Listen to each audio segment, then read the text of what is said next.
আবু দারদা মানে আমার ভাইটা বাড়তে নাই, উম্মে দারদা মানে আমার ভাবিটা বাড়তে আছে।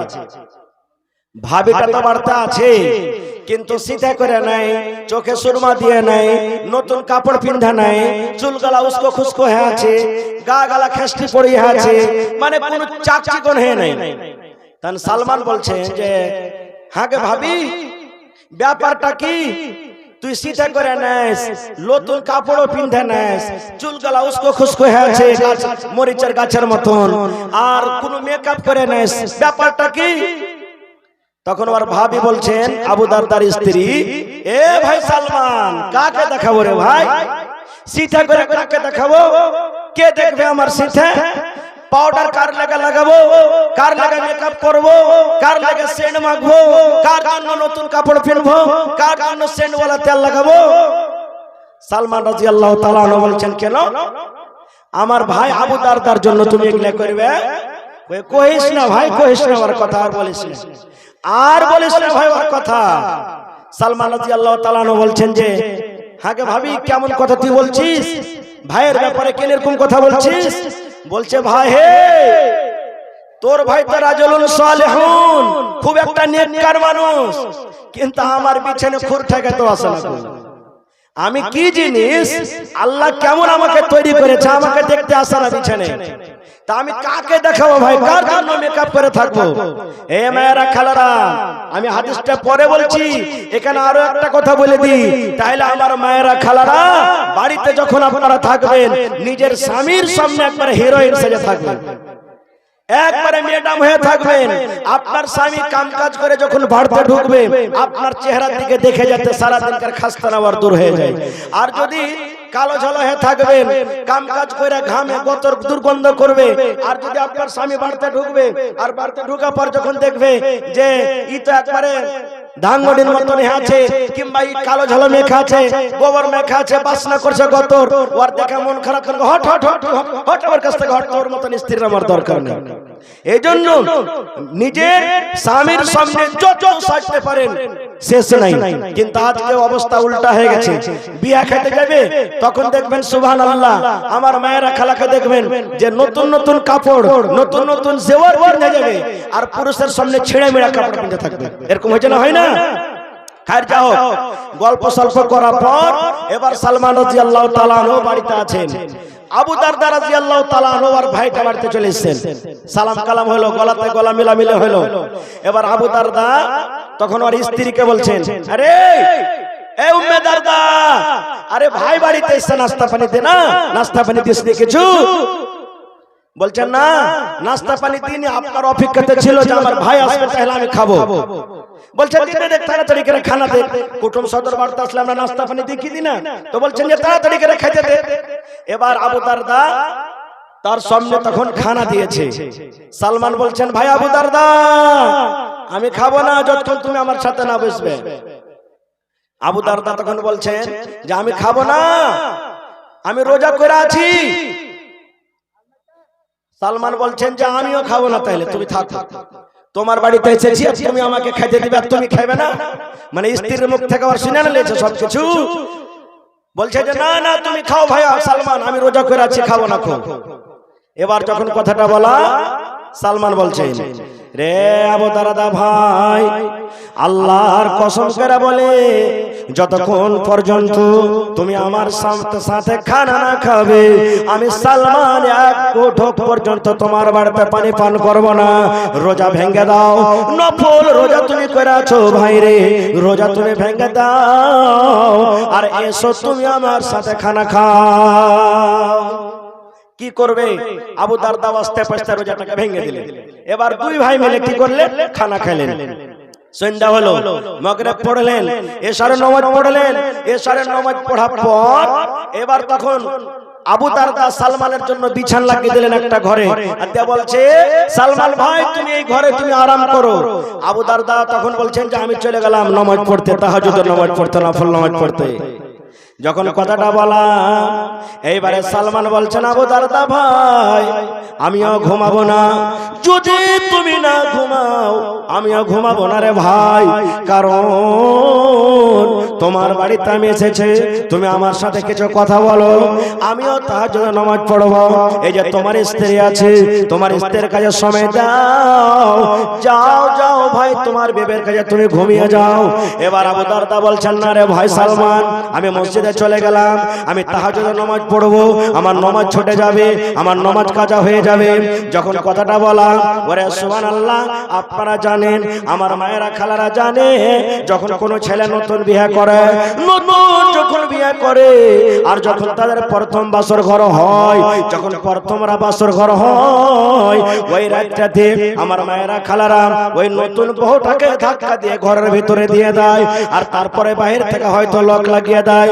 এই মতো সালমান বলছেন, আমার ভাই আবু দারদাকে আমি ধরে নিলাম, আর ধরে নেওয়ার পর ঘরের দিকে তাকে আমি ধাক্কা দিয়ে দিলাম, আর ধাক্কা দেওয়ার পর আমি বাহির থেকে আমি কিল্লি লাগিয়ে দিলাম। রাত কাটাইছেন, ঠিক রাত 12-1 কিংবা 2টা যখন হয়েছে, সালমান তখন ওর বন্ধু ভাইকে আবু দারদা ঘটেছে, আবু দারদা ভাই এখন উঠো, তাহাজ্জুদের নামাজের টাইম হয়ে গেছে, এখন উঠো। এবার উঠলেন আবু দারদা, ফরজ গোসল করলেন, গোসল করার পর সুবহানাল্লাহ, এবার তখন সালমান ভাইকে বলছেন, ভাই তুমি সব কিছুরই হক মেরে যদি আল্লাহর হক আদায় করো, এরপর ইবাদত আল্লাহ রাজি হবে না। সব কিছু বলে দিলেন। বলে দেওয়ার পর ফজর আজান হলো। আবু দারদা বলছেন, আমি নবীর পিছনে নামাজ পড়তে গেলাম, নামাজ পড়ার পর ডাইরেক্ট আমি নবীর কাছে চলে গেলাম, আর যাওয়ার পর আমার সাথে যা যা ঘটনা হয়েছে সব নবীর সামনে আমি বলে দিলাম যে সালমান আমার সাথে এরকম কাজ করেছে। এবার সালমান আবু দারদা বলছেন, দয়ার নবী আমার কথাটা শুনলেন, আমার কথাটা শোনার পর ওরে সুবহানাল্লাহ, আল্লাহ রাসূল বলছেন, সাদাকা সালমান, সাদাকা সালমান, সালমান সত্য বলেছে, সালমান সত্য বলেছে। রাসূল বলছেন, আবু দারদা রে, তুমি যদি একমাত্র আল্লাহর ইবাদত করো, নিজের বিবির হককে তুমি মেরে দাও, তোমার সন্তানের হককে মেরে দাও, তোমার মেহমানের হককে মেরে দাও, এই আবু দারদা শুনে নাও, তুমি রাত জেগে জেগে তাহাজ্জুদের নামাজ পড়বে, বিছানায় তুমি ঘুমাইতে যাবে না। তোমার স্ত্রীটা যদি আল্লাহর দরবারে শিকায়ত করে দেয়, তোমার চোখ যদি আল্লাহর দরবারে শিকায়ত করে দেয়, মাবুদ তুমি আমাকে দেখার জন্য আরামের জন্য আল্লাহ করেছিলে, কিন্তু এই তোমার বান্দা জীবনে কোনোদিন আমাকে আরাম করতে দেয়নি, সারা জীবন আমাকে দেখে দেখে দিন কাটালছে। তোমার স্ত্রী যদি আল্লাহর দরবারে শিকায়ত করে দেয়, রব্বুল আলামিন তোমার ওই বান্দার সাথে আমার বিয়ে হয়েছিল, কিন্তু কোনোদিন রাতের বেলাতে আমার কাছে আসেনি, রাতের বেলাতে আমার সাথে বিছানাটা কাটেনি, এ আল্লাহ তুমি আর বিচার করে দাও, ফয়সালা করে দাও। আল্লাহ রাসূল বলছেন, আবু দারদা রে, তুমি আল্লাহর হক আদায় করতে গিয়ে বিবির হক যদি মেরে দাও, আল্লাহর হক আদায় করতে গিয়ে মেহমানের হক যদি মেরে দাও, আল্লাহর হক আদায় করতে গিয়ে চোখের হক যদি মেরে দাও, আল্লাহর হক আদায় করতে গিয়ে যদি তুমি ছেলেমেয়ের হক মেরে দাও রে, তাহলে শুনে নাও আবু দারদা, কাল কিয়ামতের দিন এরকম ইবাদত তোমার আল্লাহর দরবারে কবুল হবে না। এই জন্য সব কিছুরই হক তোমাকে আদায় করতে হবে। কি শুনলাম এই হাদিস থেকে? এই হাদিস থেকে অনেক কিছু মশলা আমরা জানতে পারবো, কিন্তু আমি হাদিসটা এই জন্য বললাম, ভাই মুসলমান, আল্লাহর নবী সাল্লাল্লাহু আলাইহি ওয়াসাল্লাম যেই তরিকাতে যতটুকু ইবাদত করতে বলেছেন, তার থেকে যদি একটু আমরা বাড়িয়ে চাড়িয়ে করে দিই, আল্লাহর দরবারে কবুল হবে কি? জোরে বলেন, কবুল হবে? কবুল হবে না। এবার যদি বলেন মাওলানা, যদি আল্লাহ তাবারাক ওয়া তাআলা রাসূল যা বলেছেন তার থেকে যদি আমরা একটু বেশি করে দিই, যদি আল্লাহ তাবারাক ওয়া তাআলা আল্লাহ রাসূল যা বলেছেন সেটাকে আমরা না মেনে মনের মতো একটু বাড়িয়ে কমিয়ে আমরা করি, তাহলে আমাদের ক্ষতি কিয়ামতের দিন কি হতে পারে? আমরা জান্নাত যাব কি জাহান্নাম যাব? এই একটা আয়াত কোরআনের আছে, বলতে গেলে আধ ঘন্টা সময় লাগবে, তবে আমি আয়াতটার দিকে যাব না, একটা হাদিসের তরজমা আপনাদের সামনে পড়েছি, ওই হাদিসটা আপনাদের সামনে আমি রাখছি। কি? আল্লাহ রাসূল আজকে আপনারা যেমন বসে আছে, সাহাবায়ে কেরামের মাজমুয়া, সাহাবায়ে কেরামের দল বসে আছে। আল্লাহ রাসূল সাহাবীরাকে বলছেন, ও আমার সাহাবীরা শুনে নাও, কুল্লু উম্মতি ইয়াদখুলুনাল জান্নাহ, আমার সমস্ত উম্মত জান্নাতের ভিতরে যাবে, সমস্ত উম্মত আমার জান্নাতের ভিতরে যাবে, সমস্ত উম্মত যত আমার জমিনের উপর উম্মত রয়েছে সমস্ত জান্নাতে যাবে। তাহলে নবীর উম্মত যারা নামাজ পড়ে ওরা নবীর উম্মত, যারা নামাজ পড়ে না ওরা নবীর উম্মত, যারা রোজা রাখে ওরা নবীর উম্মত, যারা রোজা রাখে না ওরা নবীর উম্মত, যারা দান করে ওরা নবীর উম্মত, যারা দান করে না ওরা নবীর উম্মত, যারা জেনা ব্যভিচার করে ওরা নবীর উম্মত, যারা শরাব পান করে ওরা নবীর উম্মত। আল্লাহ রাসূল আমভাবে বলে দিয়েছেন, কুল্লু উম্মতি ইয়াদখুলুনাল জান্নাহ, আমার যত উম্মত রয়েছে সব উম্মত জান্নাতের ভিতরে চলে যাবে। এই হাদিসটাকে শুনে মনটা খুব খুশি হয়ে গেল নাকি? যে হাজী মাওলানা, ইয়ার আগে কত জালসা জুলুসে শুনেছি যে মদ পান করলে, আপনার নামাজ ছাড়লে, রোজা ছাড়লে এগুলা কাবিরা গুনাহ, বড় গুনাহ, আর আপনি বলছেন যে এগুলা করার পরও কিয়ামতের দিন জান্নাত পাবে। তাহলে হাদিসের এটা টুকরো হলো, তাহলে এত দান ধ্যান নামাজ রোজা জায়গা জায়গা জালসা শোনার দরকার কি? তারপরে রাসূল বলেছেন, ইল্লা আবা, এ আমার উম্মত, সব আমার উম্মত জান্নাতে যাবে, কিন্তু ইল্লা আবা, যারা আবা ওরা জান্নাতে যাবে না, যারা আবা ওরা জান্নাতে যাবে না। রাসূল খাস করে বলছেন, ইল্লা আবা, যারা আবা ওরা জান্নাতে যাবে না রে, জান্নাতে যাবে না। এবার সাহাবায়ে কেরামের দল আল্লাহ রাসূলকে প্রশ্ন করে দিলেন, ইয়া রাসূলুল্লাহ, আপনি তো বললেন সব মানুষ জান্নাতের ভিতরে যাবে, কিন্তু যারা আবা এরা জান্নাতে যাবে না। নবী গো, আবা কাকে বলে গো নবীজি? আবা কাকে বলে? আবা কোন প্রকারের মানুষকে বলে? আবা কোন ধরনের লোকেরাকে বলে নবী গো একটু বলে দেন। আল্লাহ রাসূল সাল্লাল্লাহু আলাইহি ওয়াসাল্লাম সুন্দর করে বলে দিলেন, মান আতানি দাখালাল জান্নাহ ওয়া মান আসানি ফাকাদ আবা। এই আমার সাহাবীর দলেরা, আমি নবী, আমার অনুসরণ যারা করবে, আমার ইত্তেবা যারা করবে, আমার কথা মতো যারা জীবন কাটবে, আমি নবী যেইভাবে চলতে বলেছি সেইভাবে যারা চলবে, তারা আমার উম্মত, তারা জান্নাতে যাবে রে, তারা জান্নাতে যাবে। ও আমার আসানি ফাকাদ আবা, আর যে আমার মন আমার কথা মানবে না, নিজের মন মতন খাবে, নিজের মন মতন পান করবে, নিজের মন মতন চলবে, নিজের মন মতন জীবনটাকে কাটবে, আমার মন মতন চলবে না।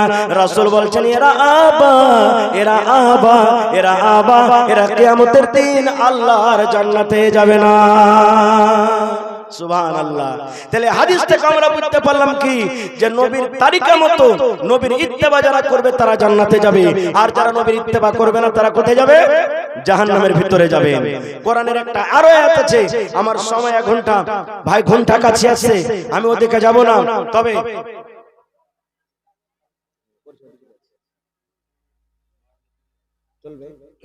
ভাই আমার সভাপতি সাহেব বলছেন যে আর 10 মিনিট বলেন, তাহলে কোরআন মাজিদের একটা আয়াত আপনাদের সামনে আর বলে দিই। যদি নবীর কথা না মানি, কত লোক বলে না যে দৌড়ি মাওলানা মৌলবীরকে বলার কাম বলছে, না মানলে তো কি হয়ে গেল, মৌলবীরা বলছে রে, না বললে ওরা কিয়ামতের দিন ধরা পড়বে। কত লোক বলে, মানে মানুষ আমল করবে না, আমল না করলে ও যে কিয়ামতের দিন ধরা পড়বে এটা দেখবে না, বলবে মৌলবীরা যদি না বলে তো কিয়ামতের দিন ধরা পড়বে ওরা।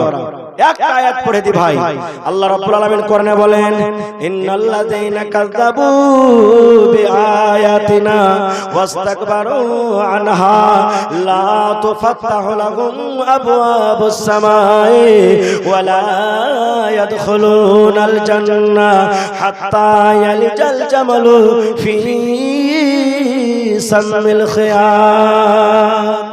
সুবহানাল্লাহ। কত করেন আয়াতটা, কত মজবুত আয়াত। আল্লাহ কি বলছে? ইন্নাল্লাযীনা কাফারু বিআয়াতিনা। এ দুনিয়ার মানুষরা শুনে নাও, আল্লাহ নিজে বলেন যে আয়াত আমার কোরআনকে, আমার হুকুমকে যারা মিথ্যা মনে করে, ঝুট নিয়ে চলে আসে, মিথ্যা মনে করে, ওয়াস্তাকবারু আনহা, আমার কোরআন পে, আমার শরীয়ত পে, আমার দ্বীন পে, আমার হুকুম পে যে অহংকার করে, ঘমন্ড করে, তারপর আল্লাহ বলছেন বান্দারে এরে নাদান যেদিন তুই মরে যাবি রে বান্দা, যেদিন তোর মওত হয়ে যাবে, যেদিন আমার মালাকুল মওত তোর জান কবজ করবে, সেই দিন তোর জন্য আসমানের দুয়ার খুলবে না রে, আসমানের দুয়ার খুলবে না। ওয়ালা ইয়াদখুলুনাল জান্নাহ, এবং আল্লাহ বলেন আসমানের দুয়ার খুলবে না তো খুলবে না, সেই দিন কিয়ামতের দিন তুই জান্নাতের ভিতরে যেতে পারবি না রে, জান্নাতের ভিতরে যেতে পারবি না।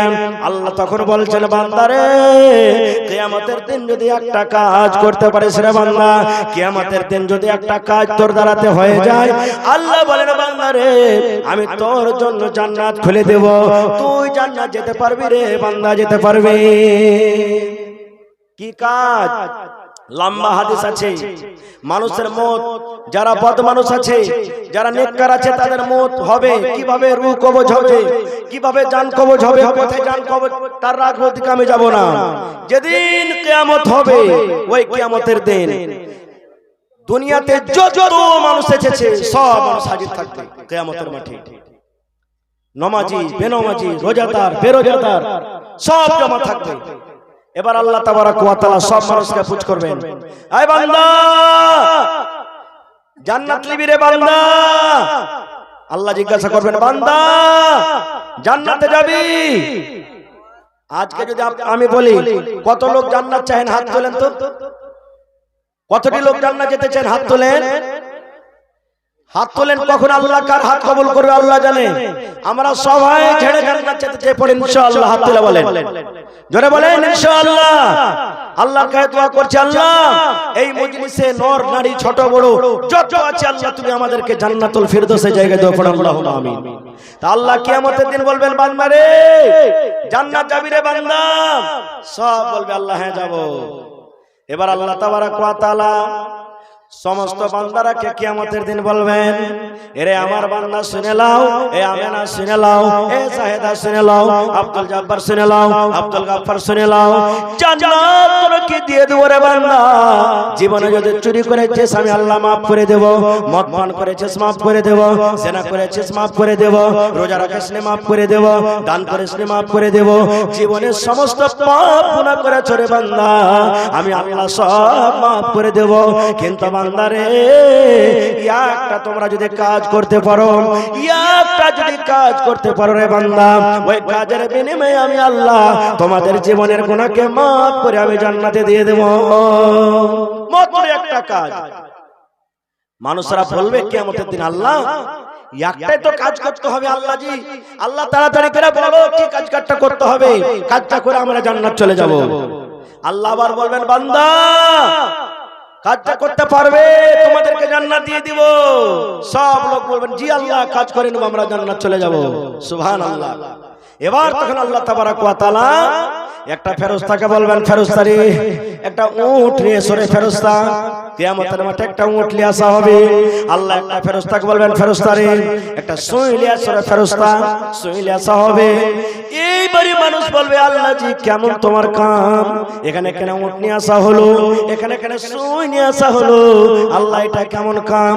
এবার আল্লাহ তাবারাক ওয়া তাআলা আবার ওই সমস্ত বান্দা বান্দীদেরকে কিয়ামতের দিন বলবেন এ আমার বান্দা বান্দী শুনে নাও, এই যে তোমরা উটটা দেখছো 8 মণ 10 মণ 12 মণ 14 মণ ওজনের উট দেখছো, আর এই যে তোমরা একটা সামান্য সুই দেখো, যে সুই দিয়ে দুনিয়াতে কত পকেট সিলাল ছিলেন, দুনিয়াতে কত বড় সিলাল ছিলেন, একবারে এমনে দিয়েছো এমন থেকে বের করেছো, এমনে দিয়েছো পকেটের ওমন থেকে বের করেছো।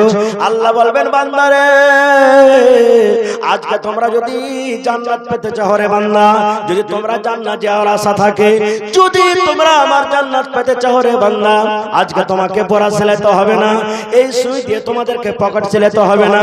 কি করতে হবে আল্লাহ যে আল্লাহ বলবেন বান্দারে এক হাতে তুমি সুইটা নিয়ে লাও রে বান্দা, আর এক হাতে তুমি উটটা নিয়ে লাও, এই 5 মণ 7 মণ 10 মণ ওজনের উট, এই উটটাকে রে বান্দা আগা দিকটা পারো তো মাথার দিকটা দাও, পিছন দিকটা পারো তো পিছন দিক দিয়ে দাও, পার দিকটা পারো তো পার দিক দিয়ে দাও।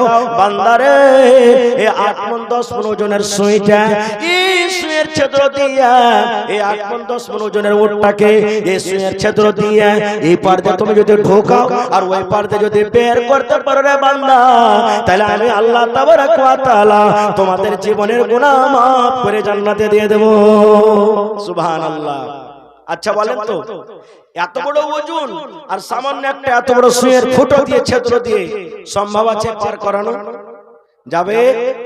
জোরে বলেন যাবে?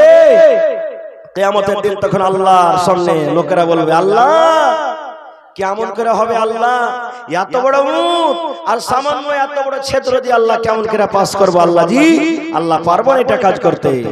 আল্লাহ তাবারক ওয়া তাআলা তখন বলবেন, বান্দারে তোমরা যদি এই উটটাকে এই সুইয়ের ছিদ্র দিয়ে যদি পার করতে না পারো রে বান্দা, তাহলে আমি আল্লাহ তাবারক ওয়া তাআলা এলান করে দিলাম, আজকে কিয়ামতের দিন তোমাদেরকে আমি জান্নাত দিতে পারবো না।